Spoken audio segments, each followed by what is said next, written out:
Monsieur le président Herzog et son épouse Michal, mesdames et messieurs, en vos titres et qualités, et en premier lieu, notre grand ami, le président des États-Unis, le président Donald J. Trump.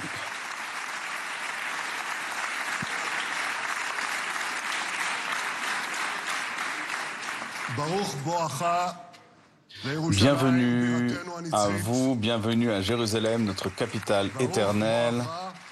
Bienvenue à vous, bienvenue en Israël, en ce jour si émouvant qui sera gravé dans l'histoire de notre peuple. Et vous aussi, Monsieur le Président, vous serez gravé dans l'histoire de notre peuple.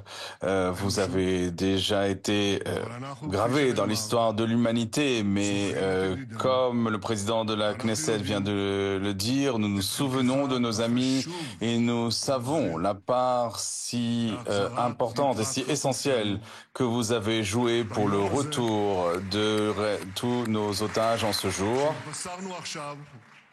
Il y a un peu moins d'une heure, nous avons été informés que tous nos otages vivants étaient rentrés en Israël. Quelle émotion!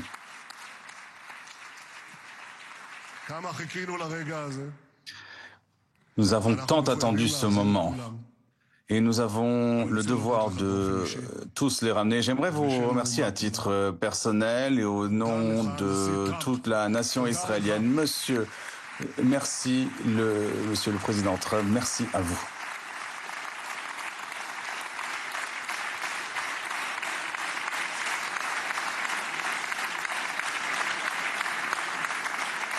Now, I know that the teleprompters are working well, though I'm not using them.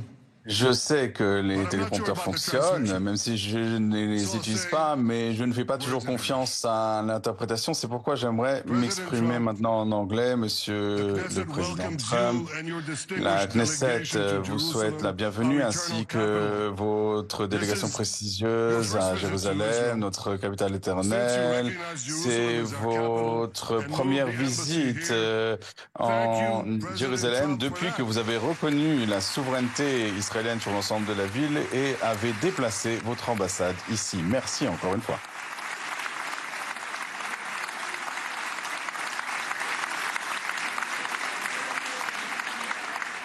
There are many other reasons to thank you since your last visit here. Il y aurait aussi beaucoup de raisons pour vous remercier depuis votre dernière visite, la reconnaissance de la souveraineté israélienne sur le plateau du Golan.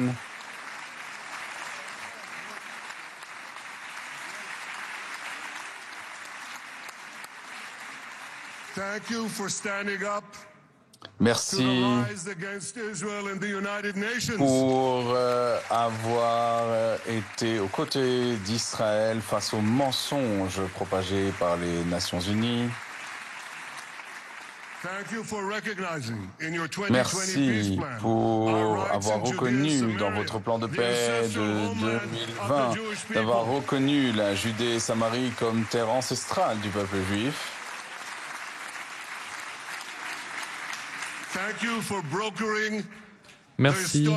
Merci d'avoir été un facilitateur, le faiseur des accords d'Abraham.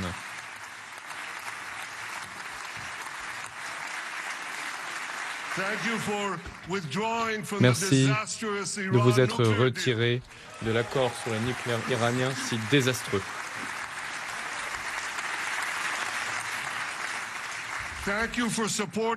Merci d'appuyer l'opération Rising Lion et merci d'avoir lancé l'opération Midnight Hammer en Iran.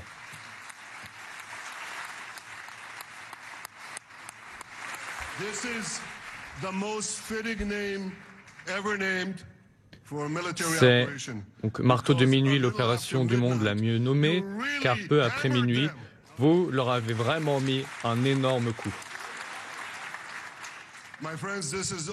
Mon cher ami, Cette liste n'est pas exhaustive, mais elle suffit pour démontrer ce que j'ai souvent répété.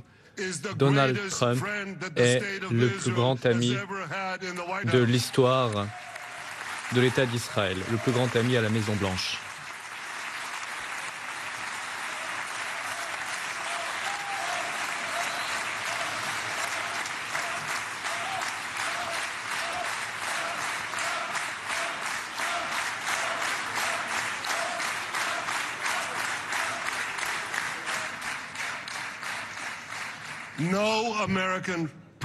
Il n'y a aucun autre président américain qui a fait tant pour Israël. Je l'ai déjà dit à Washington, et même pas de loin. C'est sans précédent. Monsieur le Président, aujourd'hui, nous vous accueillons pour vous remercier pour votre leadership dans le cadre d'une proposition qui a reçu le soutien de presque le monde entier et qui a permis le retour de tous nos otages. Une proposition qui met fin à la guerre en nous permettant d'atteindre tous nos objectifs. Une proposition qui ouvre la porte à une expansion historique de la paix dans notre région et au-delà. Monsieur le Président, vous vous êtes engagé pour cette paix. Je me suis engagé et ensemble, Monsieur le Président, nous allons faire cette paix. Je l'ai dit auparavant, nous l'avons fait auparavant dans les accords d'Abraham, et nous allons le faire de nouveau. Monsieur le Président, aujourd'hui, le calendrier juif marque la fin de deux guerres, celle du 7 octobre et la Simchat Torah, la fête juive. Vous me dites, et vous le dites au monde, rappelez-vous du 7 octobre. Monsieur le Président, nous nous souvenons des milliers de terroristes du Hamas qui ont ravagé nos villes et nos kibbutzim. Nous nous souvenons des 1200 personnes massacrées par le Hamas, dont des dizaines d'Américains. Nous nous souvenons des familles entières brûlées vives. Brûlées vives alors qu'elles se tenaient les unes les autres dans les bras. Nous nous souvenons des magnifiques jeunes Israéliens abattus comme des chiens au festival de musique Nova.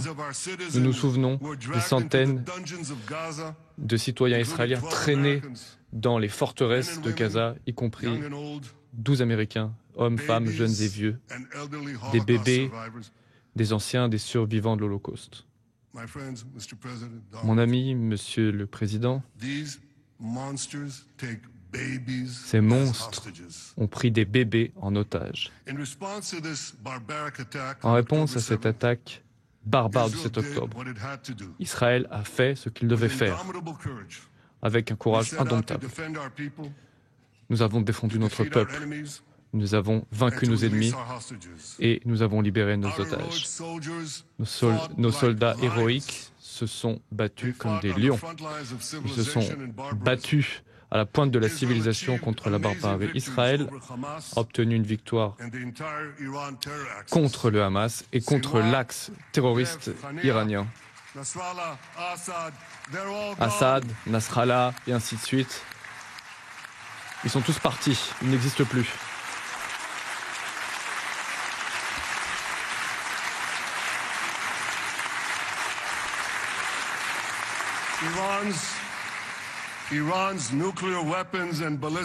Les missiles balistiques iraniens et le programme nucléaire iranien, avec votre aide, Monsieur le Président, ont été rejetés en arrière. Le leadership des Houthis éradiqué. Mais cette victoire a un prix. Ces victoires ont un prix, et ce prix est lourd. Près de 2000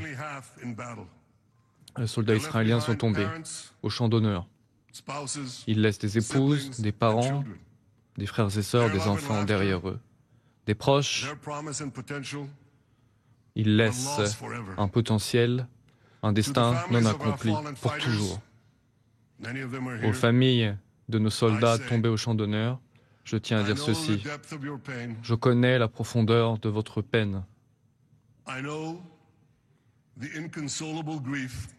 Je connais la souffrance insurmontable qui vous accompagnera pour le restant de vos jours. L'État d'Israël, plein de gratitude, s'incline devant ces héros. C'est grâce à ces héros que notre nation survivra.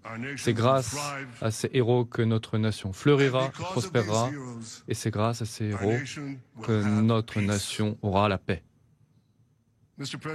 Monsieur le Président,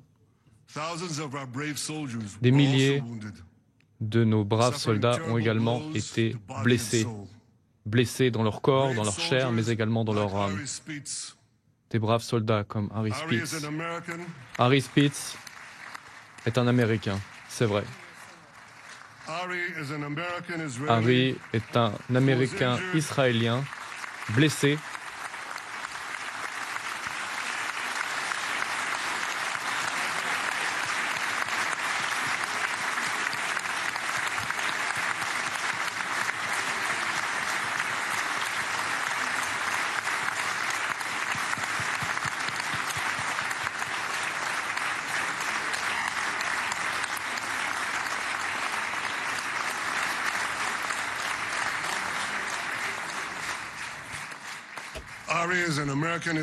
Harry est un Américain israélien blessé à Gaza alors qu'il était à la recherche des terroristes du Hamas et d'armes. 2 de ses camarades ont été tués durant cet engagement et 2 autres blessés. Harry aurait dû mourir, mais grâce à une opération héroïque et réussie, il s'en est tiré. Levez-vous, Harry, levez-vous.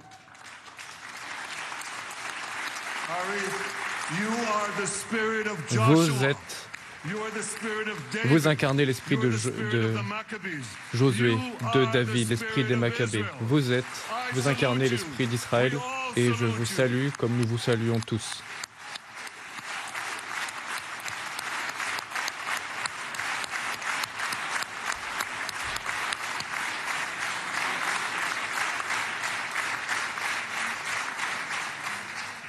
Sabine Tassa of Kibbutz Netiv HaAsara is watching us today from the Israeli consulate in Los Angeles.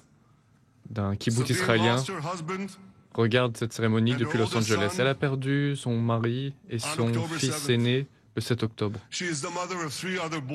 Elle a 3 autres garçons.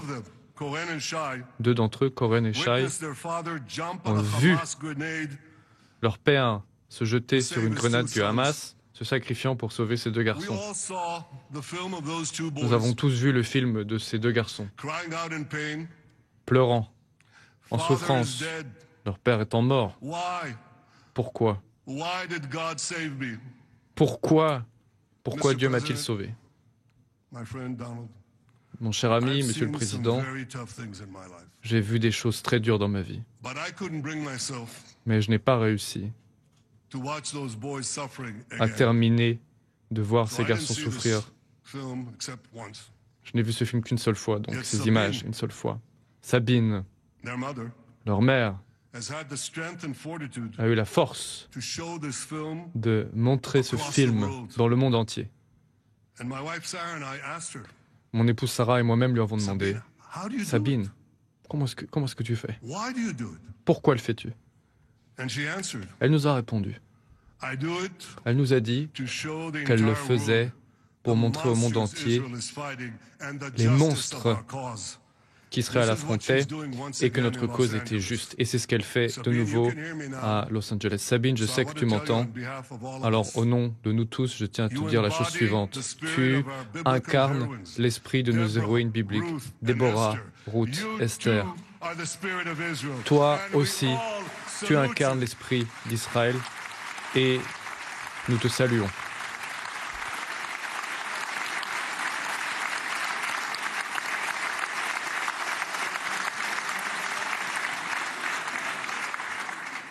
Monsieur le Président, lors de nos nombreux entretiens, lors de la guerre des 12 jours contre l'Iran, vous m'avez demandé comment les gens tiennent le coup.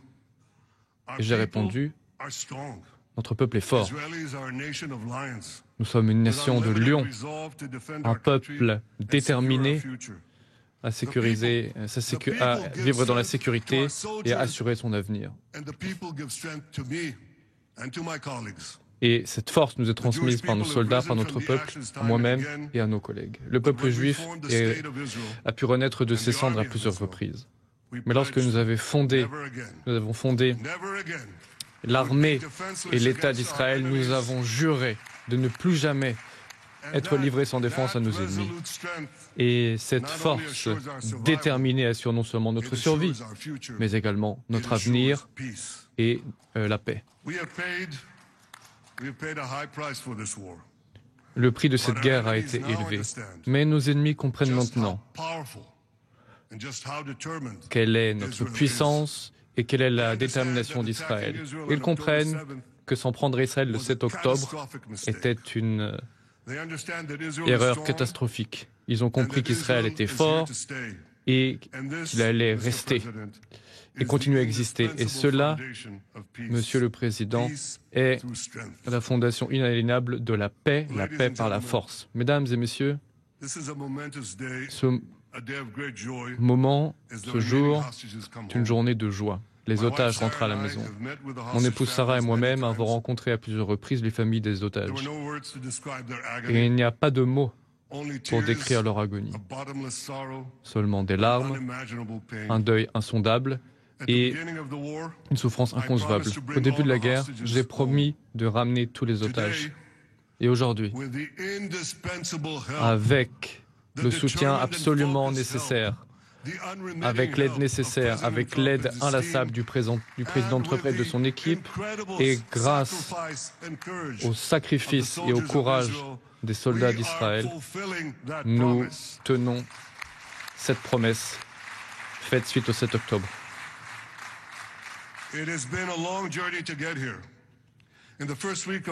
Cela a été difficile. Dans les premières semaines de la guerre, nos soldats ont exercé une pression militaire sur le Hamas, tandis que la communauté internationale a exercé une pression diplomatique. Cela nous a permis de libérer 100 otages à peu près.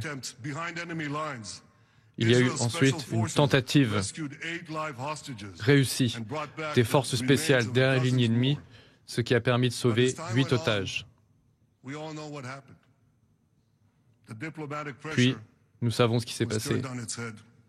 La pression diplomatique a diminué et de plus en plus d'États ont commencé à croire la propagande du Hamas et ont succombé à la pression des bandes antisémites dans leur pays.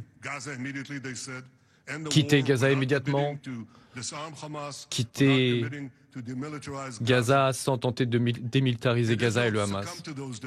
Si Israël avait plié, non seulement Nasrallah, Sinwar et Assad, non seulement il serait encore en vie, non seulement le programme nucléaire iranien serait toujours là, mais en plus, en un rien de temps, très rapidement, les massacreurs du Hamas seraient de nouveau à notre frontière, prêts à s'en prendre à nous, comme ils l'ont promis de le faire. Mais c'est à ce moment précis de pression maximale contre Israël, qu'un homme, Donald J. Trump,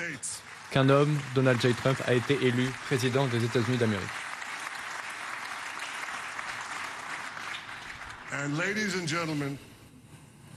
Et mesdames et messieurs, du jour au lendemain, tout a changé. Tout.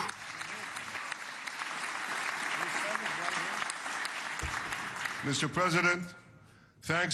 le Président, grâce à votre appui très clair pour Israël, nous avons pu recommencer à travailler.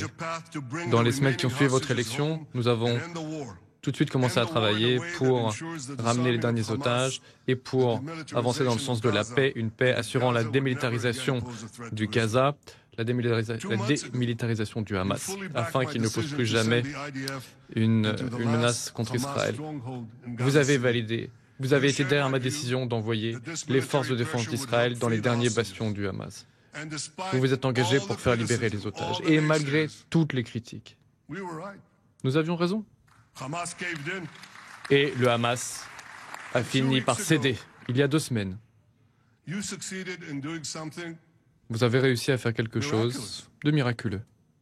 Vous avez réussi à faire quelque chose que tout le monde tenait pour impossible. Vous avez réuni le monde arabe, presque en entier. En fait, la plupart des pays du monde, en vérité. Et vous avez acquis le soutien du monde pour la proposition que vous avez faite en vue de libérer les otages. Merci à Steve Woodcock, Jared Kushner, pour leur contribution importante à cet effort.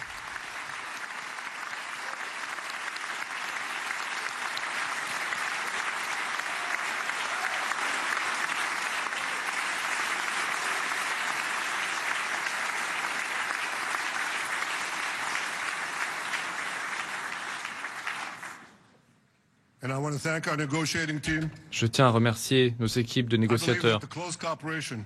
Je crois qu'en coopération étroite avec les Américains, entre nos 2 pays, l'alliance de la pression militaire israélienne et qu'avec la pression diplomatique américaine sans précédent, nous avons réussi. Moi, vous savez, j'ai vu beaucoup de présidents américains, ça fait un moment que je suis là. J'ai travaillé avec beaucoup de présidents américains et je n'ai jamais vu personne changer le monde aussi rapidement, de manière aussi décisive et de manière aussi déterminée que notre ami, le président Donald Trump.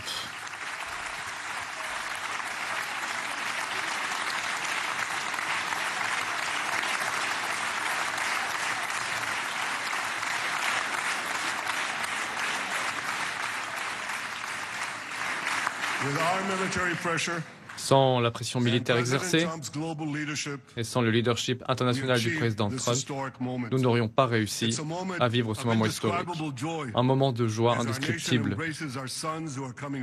Notre nation accueille ses fils qui reviennent à la maison. Monsieur le Président, les Juifs du monde entier vont lire cette semaine le livre de l'Ecclésiaste, de la Bible. La Bible comporte plusieurs moments de miracle. L'un d'entre eux a été votre décision de bombarder Fordo en Iran. Je pense que c'était un moment crucial de l'histoire, car il ne s'agissait pas seulement de bombarder Fordo. Cette action, ainsi que vos actions passées, ont, par exemple, la neutralisation de Qassem Soleimani, l'architecte de la mort, je pense que cette action a changé l'équilibre des puissances dans le monde. Et vous avez remis l'Amérique sur le devant de la scène.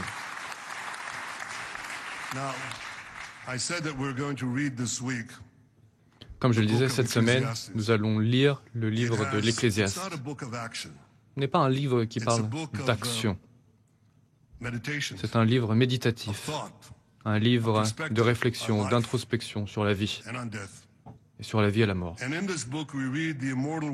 livre contient les mots immortels du roi Salomon. Il y a une saison pour tout et un temps pour chaque chose sous le ciel. Un temps pour la paix et un temps pour la guerre. Les 2 dernières années ont été le temps de la guerre. Les années qui viennent seront, je l'espère, les années de la paix.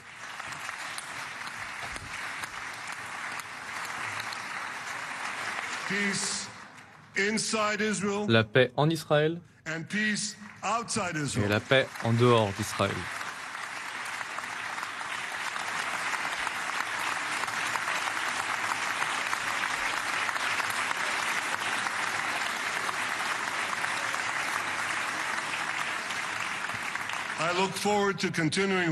J'ai hâte de continuer mon chemin à vos côtés, de poursuivre l'élan initié lors des accords d'Abraham. Sous votre leadership, Nous pouvons forger de nouveaux traités de paix avec des pays arabes dans la région et avec des pays musulmans au-delà de la région. Les enfants d'Abraham travailleront ensemble pour construire un meilleur avenir. Un avenir qui unira la civilisation contre la barbarie, la lumière contre l'obscurité et l'espérance contre le désespoir. Mes chers amis, je crois qu'avec le leadership du président Trump, cela arrivera beaucoup plus rapidement que ce que beaucoup d'entre nous ne croient. En tant que Premier ministre d'Israël, je tends la main à tous ceux qui cherchent à faire la paix avec nous. Nul ne cherche davantage la paix que le peuple d'Israël.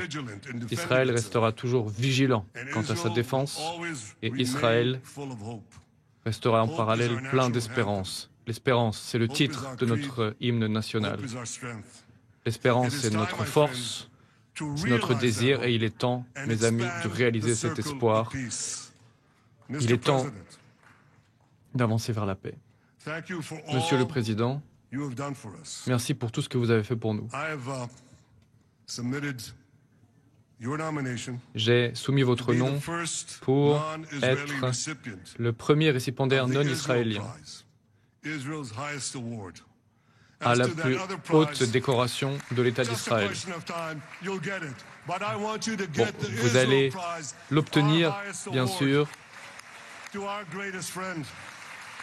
la plus haute décoration israélienne en tant que notre plus grand ami.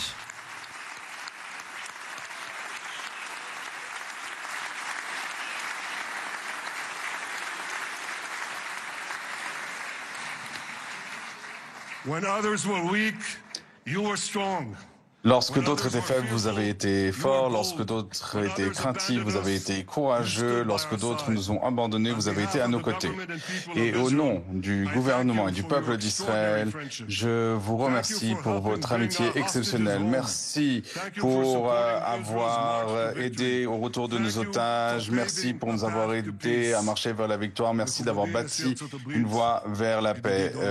Monsieur le Président des États-Unis, mon cher ami Donald, bienvenue en Israël, bienvenue à Jérusalem, bienvenue en cette journée si émouvante. Béni soit celui qui nous a fait vivre et qui nous a fait parvenir à cette journée.